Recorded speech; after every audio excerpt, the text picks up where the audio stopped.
Praise the lord. మొదట మీరు ఈ వీడియో చూడండి. జై Shriram. India Australia world cup semifinal match లో మన ఇండియా టీం గెలిచింది. అయితే జమీమా అనే అమ్మాయి ఆ గెలుపు కారణం జీసస్ అని చెప్పింది. మరి అదే జీసస్ నమ్ముకొని ఆస్ట్రేలియా కూడా వచ్చారు. మరి వాళ్ళ మీద కూడా జీసస్ నే, ఇంకా ఒరిజినల్ క్రిస్టియన్స్, మీరు కన్వర్టెడ్. అయితే దీనికి మన రాష్ట్రాల గొర్రెలు తెగ సంకలు గుర్తుకుంటున్నారు. స్టోరీలు పెట్టేసి, వీడియోస్ పెట్టేసి ఆ అమ్మాయి ఎలా చెప్పిందని. ఓరే ఆటగాడు, వాళ్ళ మీద కూడా జీసస్ లేరా? వాళ్ళు ఎందుకు ఓడిపోయారు? ఎక్కడ చూడు మత ప్రచారం కాకపోతే మత ప్రచారమే కదా ఇది. అయితే ఈ వీడియోలోని జమీమా ఎవరైతే మన యొక్క ఉమెన్స్ క్రికెటర్ ఒక మంచి విజయాన్ని సాధించి పెట్టిందో ఆమెని ట్రోల్ చేస్తున్నటువంటి ఈ యొక్క మత పిచ్చి పట్టినటువంటి వ్యక్తులు అనొచ్చు. ఇది ఒక పంది కొక్కు ముఖం స్త్రీ ఉంది కదా, ఈమె ఇలా మాట్లాడుతున్నది.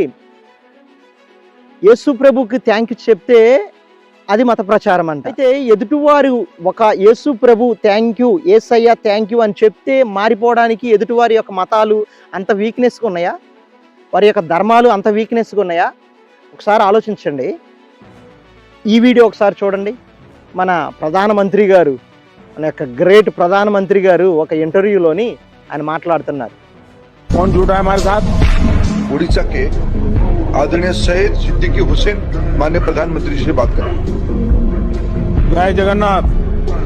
नमस्ते सर, सुनाई दिया? जय जगन्नाथ। Yes sir. हाँ, जय जगन्नाथ। ఈ వీడియో చూశారు కదా. మరి ఆయన జై జగన్నాథ్ అని అంటున్నాడు, జై జగన్నాథ్ అని అంటున్నాడు. అంటే ఆ వ్యక్తి, ఎదుటి వ్యక్తి ముస్లిం వ్యక్తి. ఆ ముస్లిం ఆ సహోదరుడు నమస్తే చెప్పాడు, అయినప్పటికీ కూడా వినపడుతుందా నేను చెప్పేది?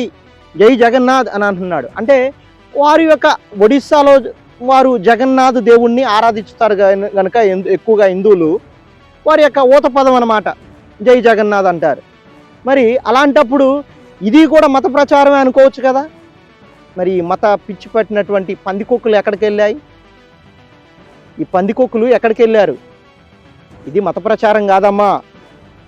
ఓ తల్లి, ఇది మత ప్రచారం కాదు. తన యొక్క దైవానికి థ్యాంక్స్ చెప్పుకుంటుందామా. నువ్వైనా మరి నీ స్టార్టింగ్ వీడియోలో నువ్వేమన్నావు? జై శ్రీరామ్ అని అన్నావు. అంటే నువ్వు కూడా మత ప్రచారం చేస్తున్నట్టే కదా. ఒకసారి ఆలోచించండి.